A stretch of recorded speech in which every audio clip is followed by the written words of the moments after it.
এই মেয়েটি বিয়ের পরেও তার স্বামীর চোখ ফাঁকি দিয়ে পড়াশোনা করে যাচ্ছিল। একদিন যখন তার স্বামী হঠাৎই বাড়িতে চলে আসে, মেয়েটি ভয় পেয়ে যায়। সে তাড়াতাড়ি তার বইগুলো লুকিয়ে দুধ গরম করতে দিয়ে দরজা খুলে দেয়। তখনই লোকটি রুমের ভিতরে ঢুকেই মেয়েটিকে দুধের গিলাস নিয়ে তার রুমে আসতে বলে। মেয়েটি যখন গিলাস নিয়ে তার রুমে আসে, লোকটি মেয়েটিকে সমস্ত দুধ খেয়ে ফেলতে বলে। মেয়েটি যখন তার কথা মতো সমস্ত দুধ খেয়ে ফেলে, তখনই লোকটি মেয়েটিকে তার কাছে এসে ঘুমাতে বলে। এবার লোকটি মেয়েটির সাথে শারীরিক সম্পর্ক করে। এতে মেয়েটির একটুও মত ছিল না। পরের দিন মেয়েটি পরীক্ষা দিতে যাওয়ার সময় তার হল টিকিট রাস্তায় হারিয়ে ফেলে। এদিকে একটা ছেলে রাস্তায় মেয়েটির হল টিকিট কুড়িয়ে পায়। সে মেয়েটির খোঁজ করে সেই কলেজে চলে আসে। সেই সময়ই মেয়েটির স্বামী মেয়েটিকে ফোন করে। সে তার স্বামীকে মিথ্যা বলে যে মেয়েটি তার বান্ধবীর বাড়িতে বেড়াতে এসেছে।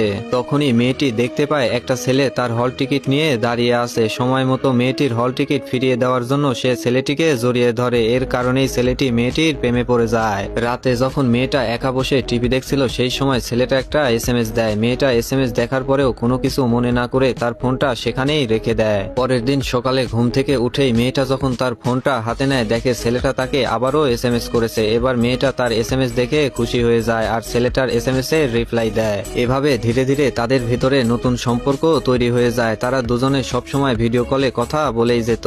একদিন রাতে ছেলেটি মেয়েটির সাথে এসএমএস এ কথা বলার সময় মেয়েটিকে বলে, তোমার স্বামী যেদিন বাড়িতে থাকবে না সেদিন রাতে তোমার সাথে দেখা করব।